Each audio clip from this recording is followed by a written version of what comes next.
Bien, mesdames et messieurs, merci de votre présence. Merci de. Je ne veux pas interrompre ces présentations, mais on est plus de 60 hein, à cette réunion. Donc, je vais vous remercier de votre présence. Elle témoigne en tout cas de l'intérêt que vous avez pour cette réunion, que je suis fière, au nom de l'État, d'installer, avant bien sûr de passer la présidence à celui ou à celle qui sera élu. Alors, je voudrais saluer d'abord les dames qui sont à mes côtés.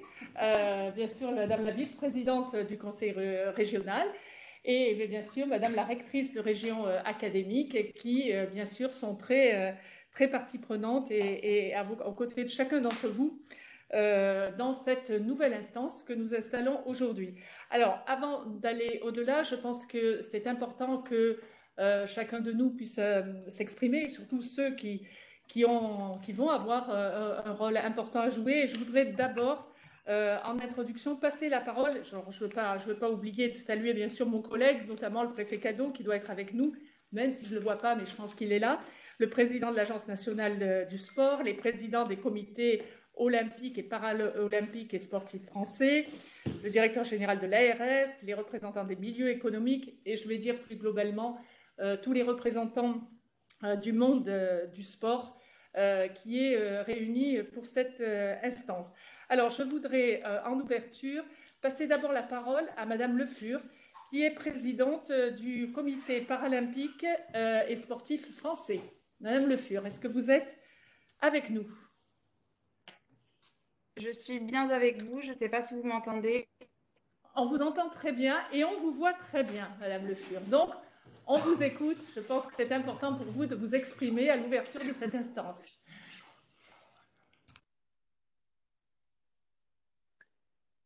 Allez-y, Merci, vous Madame avez la la parole. préfète. Permettez-moi de raccourcir mes salutations dans la mesure où je ne vois pas tout le monde. Donc, bonjour à toutes et à tous en vos grades et qualités. Je suis heureuse effectivement d'être à vos côtés aujourd'hui pour ce moment important de l'installation de la conférence régionale du sport en Nouvelle-Aquitaine. Et tout comme cela l'a été pour la mise en place de l'Agence nationale du sport à l'échelle nationale, je suis convaincue que la création de ces conférences régionales du sport sur l'ensemble des territoires est une opportunité unique, une opportunité dont l'écosystème du sport doit être en capacité de se saisir. C'est l'opportunité pour le monde du sport de créer la synergie entre les acteurs, de renforcer la collaboration, de créer des coopérations en faveur du développement du sport. Cette nécessité de mise en cohérence des acteurs sur le territoire est encore plus vraie pour le mouvement paralympique. C'est un besoin pour renforcer sa lisibilité, sa visibilité, mais également la compréhension de nos spécificités. C'est véritablement un enjeu que je souhaite voir porter et incarner dans les différentes conférences régionales du sport. Vous le savez, il faut effectivement un plan sportif territorial spécifique à votre territoire. Ce plan sportif doit porter une vision ambitieuse par son volet handicap. C'est demandé dans le décret. Pour moi, plus spécifiquement, ce plan sportif territorial, il doit favoriser la transversalité des actions engagées en faveur des pratiques sportives. Pour cela, je tenais à vous témoigner le fait que vous pourrez véritablement compter sur un engagement fort du comité paralympique au travers de ses représentants qui porteront la voix du mouvement en conférence régionale du sport. Et je me permets de saluer dans mes propos Jean-Pierre que j'ai aperçu tout à l'heure. Mais vous pourrez également compter sur notre référente paralympique territoriale, Stéphanie, qui incarne le mouvement paralympique, ses valeurs, ses projets, ses ambitions sur votre territoire. Pour la première fois, grâce aux référents paralympiques territoriaux, la voix du mouvement parasportif est unie pour faire avancer le sport handicap dans sa globalité. Et je me permettrai tout simplement de terminer mon propos en saluant la coopération qui a été mise en place dans le cadre des travaux de préfiguration de cette conférence régionale du sport. Le champ paralympique a vraiment été associé dans ces travaux de préfiguration. Et bien évidemment, j'appelle de mes voeux à sa continuité, à la continuité de cette coopération dans la mise en œuvre des travaux de la conférence régionale de sport. Tout simplement pour que demain, la région Nouvelle-Aquitaine puisse bénéficier, en s'appuyant sur un état des lieux exhaustif de la pratique parasportive qui sera incarné par notre référente et notre représentant, d'un engagement ambitieux en faveur du développement de la pratique sportive des personnes en situation de handicap. Vous le savez, le sport est un enjeu sociétal pour notre public et il vous revient demain, dans le cadre de vos travaux, de l'incarner par vos actions. Merci et très belle installation de la conférence régionale du sport à tous. Merci beaucoup, Madame la Présidente, pour ce discours très punchy et puis très rassembleur. Donc, merci de votre engagement au sein de cette conférence. C'est important. Je voudrais maintenant passer la parole au président de l'Agence nationale du sport, le préfet Michel Cadot, s'il est parmi nous. Michel. Je suis avec vous, Madame la préfète, chère Fabienne, et très heureux de l'être. Et je vous salue collectivement avec évidemment une mention particulière pour ma collègue de longue date, si je peux dire, et bien sûr, et la préfète, rectrice de l'Académie de Nouvelle-Aquitaine et la vice-présidente chargée des sports en particulier. Et puis je suis heureux de retrouver ici plusieurs membres du conseil de l'Agence nationale du sport que j'ai l'honneur de diriger, en particulier le président Masseglia, après Marie-Amélie Le Fur, qui est un des vice-présidents avec Jean-Paul Omeyer de cette Agence nationale du sport, dont le directeur général conclura vos travaux. L'enjeu de cette réunion, je vais pour ma part vous donner deux éclairages en ce qui concerne la présidence du conseil d'administration. C'est d'une part de tenir assez rapidement des engagements de délai qui ont été courts dans la mise en place de cette nouvelle gouvernance que porte l'Agence nationale du sport, une gouvernance qui associe depuis la fin 2019 les quatre composantes des politiques sportives sur les territoires, l'État, les collectivités territoriales, les régions, départements, communes et communautés de communes, et tout le monde sportif fédéral représenté dans le CNOSF ou dans le CFPT, mais aussi le sport dans les clubs tout simplement non fédérés ou tout le secteur économique du sport. Et cette gouvernance à quatre, finalement, qui a été mise en place dès 2020, a donné lieu à la publication d'un assez grand nombre de textes d'organisation. Ça a été tout notre travail sur l'année 2021, ainsi qu'un budget qui a été fortement renforcé par l'État pour son financement dans cette année particulière avec la crise sanitaire et le plan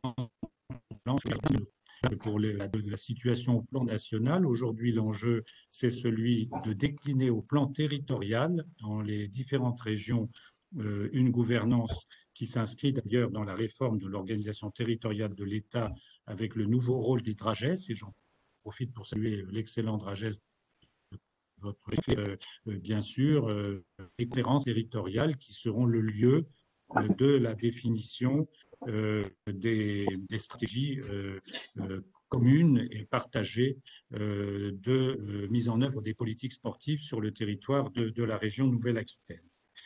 L'enjeu immédiat, et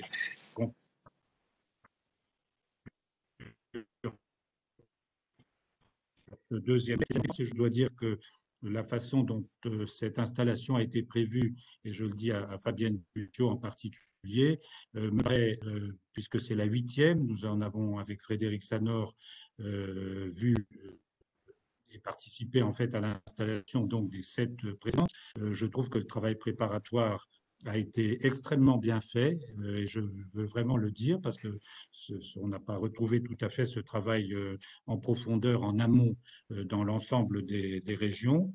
Vous avez par ailleurs la difficulté d'avoir une grande région, puisque vous reprenez 3 territoires régionaux historiques que vous devez désormais fédérer dans un plan sportif unique.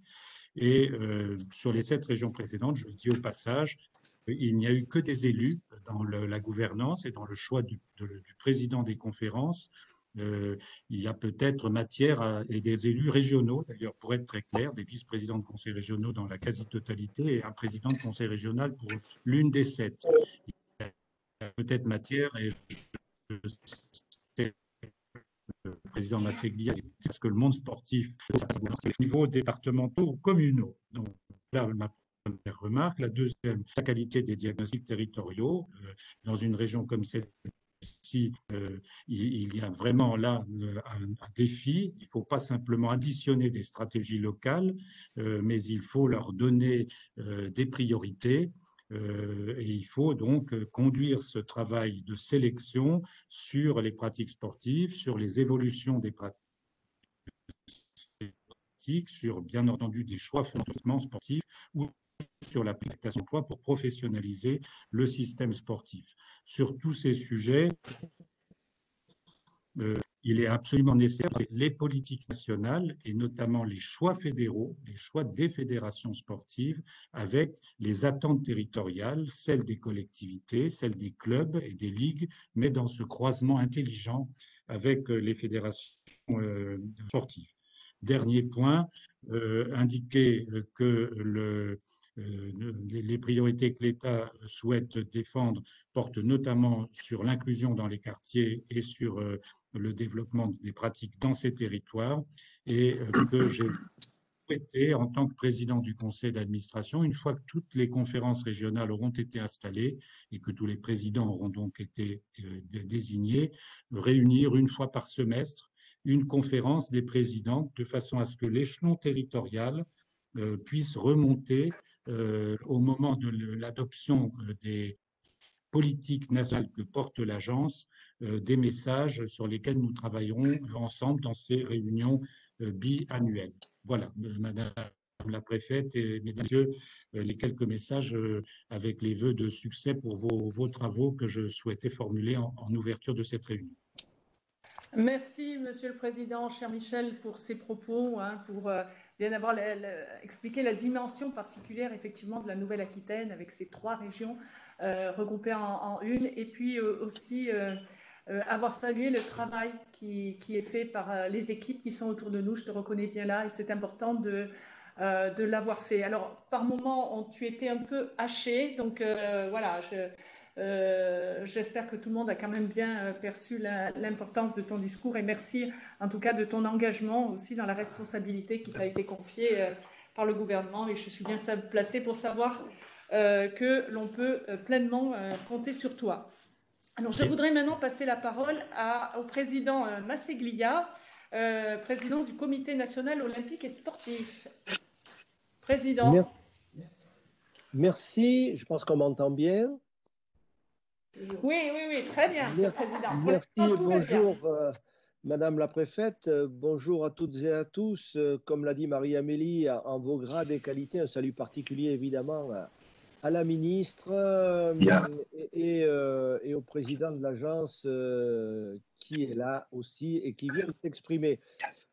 Moi, je voulais juste, avant de souhaiter la meilleure des conclusions à vos travaux, rappeler en 2 minutes le parcours qui a été fait pour cette nouvelle gouvernance du sport, dont le signal a été donné au retour de Lima, où nous avions gagné l'honneur et le droit d'organiser les Jeux olympiques et paralympiques en 2024. Nous étions donc le 14 septembre, au lendemain du succès 2017, et le président de la République indiquait sa volonté que l'on organise des travaux pour lui faire une proposition d'une nouvelle gouvernance du sport. Depuis, les choses ont été quand même, je crois, assez rapides, puisqu'il y a eu à peu près 1 an de travaux relatifs à diverses consultations, concertations, pour que le mouvement sportif, et je veux y revenir, décide à l'Assemblée générale conjointe du comité paralympique et du comité olympique de s'engager résolument vers la création de l'Agence nationale du sport, à peu près à 85% de voix favorables. Et puis, l'agence est née officiellement le 24 avril 2019. Et si je mets toutes ces dates, c'est pour montrer que les choses ont été quand même relativement vite, et que ceux qui s'impatientaient à l'idée de mettre sur pied les conférences régionales du sport, nous en sommes à la 8e, comme l'a dit Michel Cadot, doivent aussi apprécier tout ce qui a été fait pour qu'on en arrive là. Et moi, je vais vous faire une confidence, alors que les plus anciens connaissent évidemment. quand je suis arrivé à un poste de conseiller simplement au CNOSF, c'était en 1991.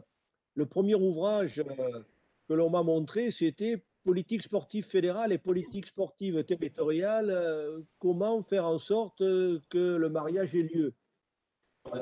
C'était il y a 30 ans. Le sujet est toujours d'actualité. Et si on veut effectivement qu'on puisse faire ce mariage et qu'il soit un mariage heureux, eh bien, il faut mettre tous les acteurs autour de la table pour que dans la concertation, dans le dialogue et dans le respect mutuel, il puisse y avoir effectivement la construction de politiques sportives, qu'elles soient territoriales ou fédérales. Le plus important, c'est qu'elles soient au service des populations et en particulier de la jeunesse. Donc, cette organisation territoriale dans la nouvelle gouvernance qu'on a appelée les uns et les autres de nos voeux va trouver en Nouvelle-Aquitaine une forme de concrétisation aujourd'hui.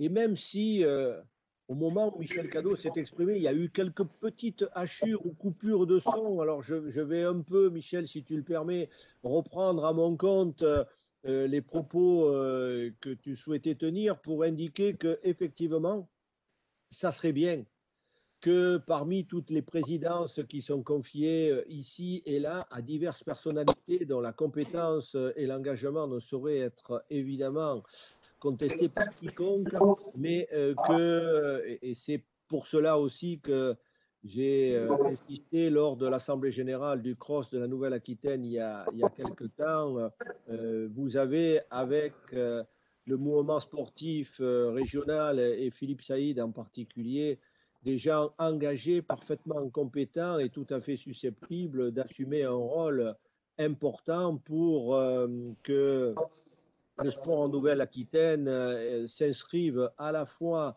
dans une dynamique cohérente sur le territoire, mais aussi cohérente sur le plan national.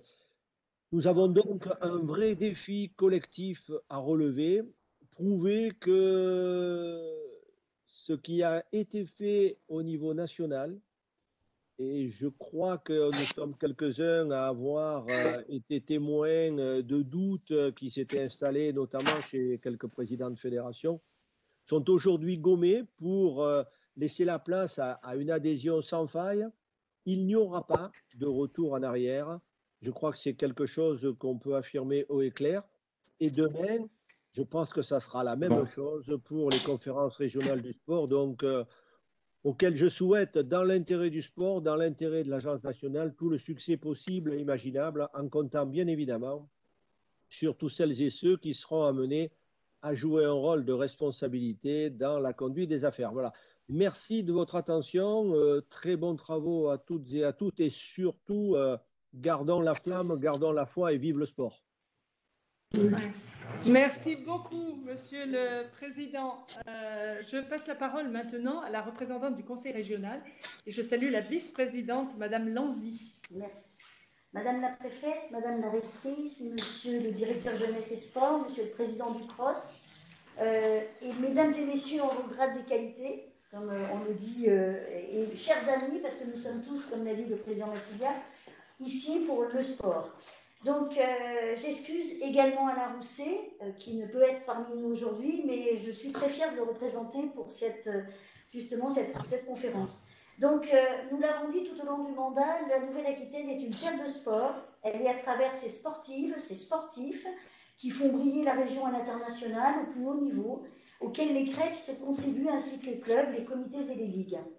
Nous avons l'habitude de dire qu'il y a plus d'1,4 million de licenciés, c'est le plus grand corps social de la Nouvelle-Aquitaine et qui anime quotidiennement, sans relâche, le mouvement associatif et sportif sur le territoire. Et nous sommes heureux, à travers ce mandat, à cette fin de mandat, à avoir fait vivre ce vecteur unique de vivre ensemble, qui est le sport, et qui, malgré la crise, maintiennent le lien, se projettent dans un avenir pour permettre à tous et toutes de retrouver le sens de l'effort, du plaisir et de la liesse collective. Alors, si vous permettez l'expression, on a tendance à dire que la collectivité régionale a mouillé le maillot, si vous permettez cette expression, parce que depuis 2016, nous avons une ambition très forte que l'on a résumé avec l'ensemble des élus et de l'exécutif, le sport pour tous, pour toutes, au cœur de nos territoires, dans l'écoute et dans une parfaite équité. Nous avons avec l'État mis en place déjà en 2016 une conférence régionale du sport, où nous avons déjà tenté par les commissions de mener le politique à l'écoute du mouvement sportif. Nous avons essayé d'aménager ce territoire avec les enjeux d'attractivité que nous connaissons. Nous avons essayé de maintenir ce maillage le plus complet possible et cohérent sur tout le territoire. Il s'agissait effectivement de permettre à chaque néo-aquitaine de pratiquer un sport. Il s'agissait également de maintenir les installations sportives, l'investissement. Vous savez que c'est la touche d'Alain Doucet. Cet investissement indispensable pour les lycées, les communes, mais également pour l'ensemble du territoire, parce que sans investissement, il est compliqué de faire du sport. Et je n'oublie pas aussi, Madame la rectrice, le sport, parce que grâce aux 3 directions de l'UNSS sur les territoires scolaires, et permettre aux jeunes cette pratique du sport. Enfin, je dirais que nous n'avons pas oublié, et ce n'est pas l'ensemble des élus régionaux qui vont me contredire, nous avons mis l'emphase sur le sport santé, le sport au féminin, le sport et le handicap. C'était un axe important de cette mandature et je suis ravie que la conférence régionale à l'époque ait donné cette impulsion et nous puissions maintenant continuer ce travail et j'en suis très forte. Et je finirai en disant que nous n'avons pas abandonné dans cette crise Covid le mouvement sportif puisque nous avons lancé un plan de relance pour accompagner l'ensemble des partenaires. Donc je dirais aujourd'hui merci pour cette mise en place de cette conférence. Vive le sport et vive le sport en Nouvelle-Aquitaine.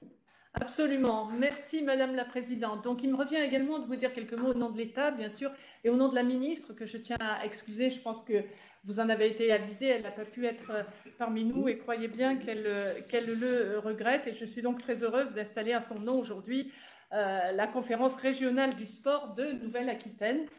Et donc nous sommes ici alors sous une forme un peu particulière qui répond bien sûr aux contraintes sanitaires.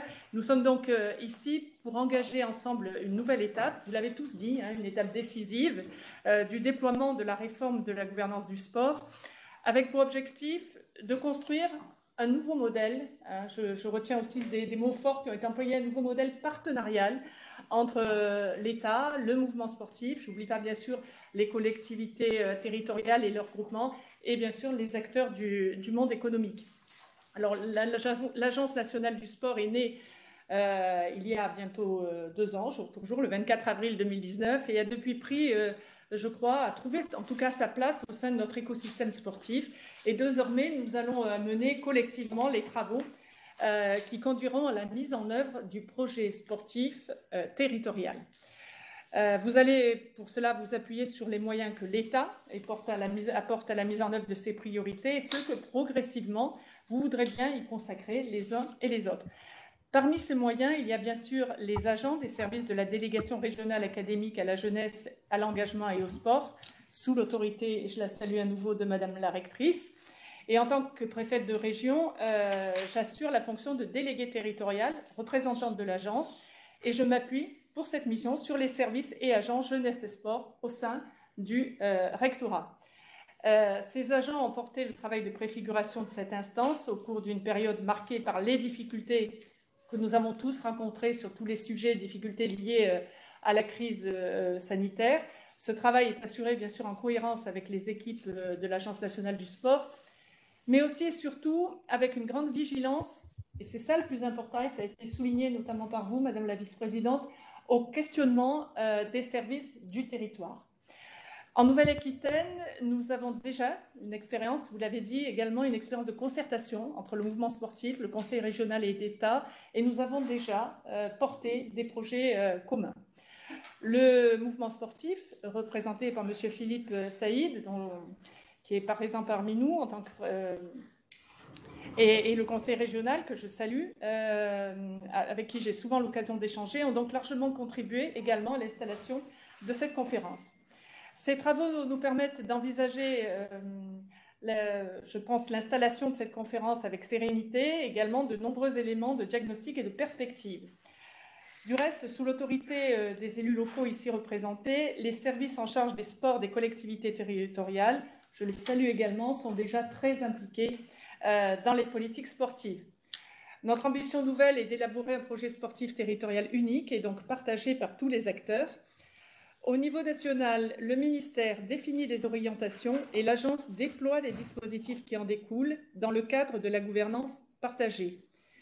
Mais c'est vraiment, et c'est ça l'esprit, c'est vraiment bien au niveau de chaque territoire que les politiques se déploient. C'est pourquoi la ministre, Madame Roxana Marichenaou, j'ai toujours du mal à prononcer son nom, veuillez m'excuser, a souhaité que cette gouvernance partagée s'exerce également au sein des régions. Il nous appartient maintenant de nous saisir des orientations nationales, des moyens décidés pour engager notre projet territorial. Et en Nouvelle-Aquitaine, quelques précisions sur les moyens dédiés au développement du sport par l'agence. Ça concerne tout autant le fonctionnement que l'investissement. Les crédits 2001 sont de l'ordre à peu près 8 millions d'euros qui permettront de soutenir la professionnalisation du mouvement sportif. C'est un montant très important, hein, plus de 6,5 millions, qui permettront d'aider les associations sportives via le Fonds territorial de solidarité, qui se traduit par près d'1 million d'euros, de renforcer le plan de prévention des noyades, 360 000 euros, et d'accompagner le déploiement des projets sportifs territoriaux pour près de 300 000 euros. Au titre des équipements, outre une enveloppe nationale de 41 millions d'euros pour les projets dont les subventions sont supérieures à 500 000 euros, un volet territorial est consacré aux équipements de niveau local et à la rénovation énergétique. Ces dossiers sont instruits par les services départementaux jeunesse et sport et la DRAGES et sont priorisés par les préfets. Il est aussi à souligner que l'aide de l'État au sport en Nouvelle-Aquitaine, c'est aussi 590 000 euros de crédit budgétaire, 110 conseillers techniques sportifs, une contribution au fonctionnement des 2 CREPS, mais aussi, pour les mois à venir, la mise en place du passeport, cette aide au financement des licences sportives, permettra d'accompagner le rebond des clubs dès que les conditions sanitaires le permettront. Et on sait qu'ils attendent ce moment, comme nous tous, avec beaucoup d'impatience. C'est aussi la création de nouvelles synergies entre sport et éducation, sous l'égide de Madame la rectrice de région académique, dans le cadre, bien sûr, de l'intégration des services jeunesse, engagement, sport, au sein de ceux de l'éducation nationale. Vraiment, pour conclure, je voulais vous remercier, tous les acteurs qui vont se consacrer à cette belle mission de faire naître, grandir et monter en puissance une nouvelle politique publique partagée et ambitieuse. Et je dirais comme Madame la vice-présidente, vive le sport et vive la Nouvelle-Aquitaine, une Nouvelle-Aquitaine sportive. Voilà, merci à vous tous. Alors maintenant, nous rentrons dans un moment technique qui, j'espère, se passera bien. C'est à peu près bien passé jusqu'à présent et je salue la discipline. On est maintenant près de 70 connectés, donc la discipline des uns et des autres pour couper les micros quand l'un de nous s'exprime. Nous allons devoir maintenant passer au moment du vote. Je vais prendre la parole. Voilà, mais nous allons passer au moment du vote et je vous passe la parole pour expliquer les modalités techniques. C'est tout à fait ça. Voilà. Alors, expliquez-nous. Je ne sais pas, on doit pouvoir vous voir à la